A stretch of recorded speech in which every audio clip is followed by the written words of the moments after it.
Our hearts go out to him and his family. Hope for a speedy recovery. Master Sergeant Dylan Bryan of the Florida Highway Patrol talking about a tragic accident yesterday. The crash happened early Wednesday morning. We received a call in reference to a traffic crash involving a sport utility vehicle and a motorcyclist. It was near the intersection of State Road 16 and 16 Alpha. A motorcyclist was traveling eastbound on State Road 16. Actually, in the bicycle lane, a vehicle that was traveling westbound was initiating a left turn, a safe maneuver, if you will, at the time, until that hazardous violation of operating that motorcycle in the bicyclist lane caused the crash.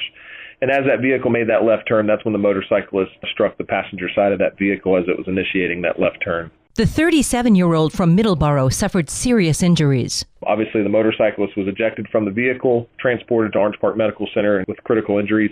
The other vehicle immediately stopped, attempted to render aid to other witnesses, so we do appreciate that. And of course, that driver is still cooperating with our investigators. Master Sergeant Bryan described some dangerous maneuvers some motorcyclists make. Traveling within a bicycle lane, or what we call splitting a lane, which is driving between two vehicles. This is a very hazardous violation, and again, unfortunately, it's something that we do see from time to time. And with it being a hazardous violation, we obviously take full responsibility in enforcing that particular Florida statute, because the outcome is going to be serious bodily injuries, if not death. He adds that most motorcyclists don't take these chances. This is a very small population of the people that ride motorcyclists that do this type of behavior, and it kind of gives a bad name to everybody. So we want to make sure that people understand not only the safety factor with it, but obviously to kind of keep your head on a swivel, whether you're operating a motorcycle or if you're operating a motor vehicle. For St. Augustine's Local Morning News, I'm Liz Ryan.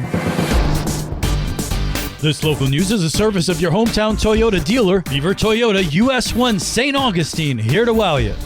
I think we connected with the voters, and I think we told them that President Trump supported me. So I give most of the credit to President Trump. I mean, he asked me to do it.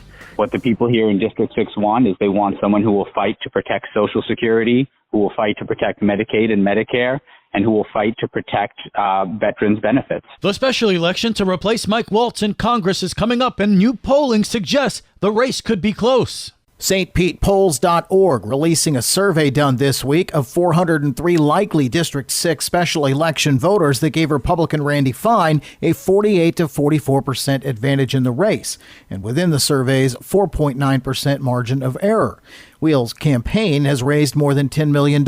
He says the race has the nation's attention. There are a lot of people across the country that are very unhappy with what they're seeing coming out of the White House and what they're seeing going on in Washington. And only 3 districts are going to get a chance to vote on this based on Donald Trump's appointments. And so, people really want to be involved.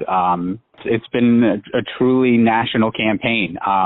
We've had not just fundraising from all 50 states and Puerto Rico, but we have volunteers who've been doing phone banking and postcarding and reaching out and doing voter contact for us from all 50 states and Puerto Rico as well. Republicans outnumber Democrats nearly 2-1 in District 6. Fine when asked about his chances of winning after his primary victory in January. Well, look, this is an overwhelmingly Republican district that overwhelmingly supports President Trump. I don't think that's going to change. But of course, I take every election seriously. The U.S. Congressional District 6 special election is Tuesday, April 1st. I'm Daryl Moody reporting.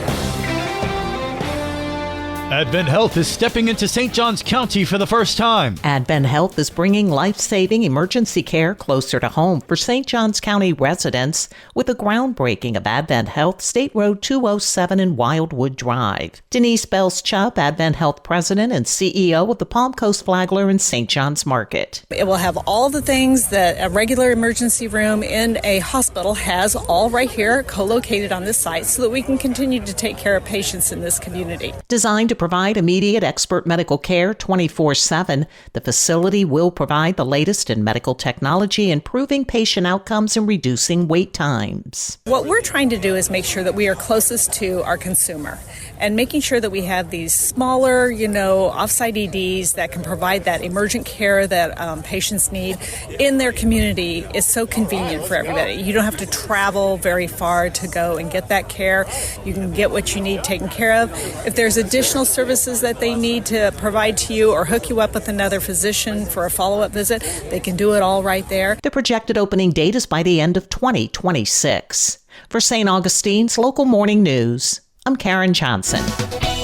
And now you're up to date with St. Augustine's Local Morning News. I'm Rich Carroll.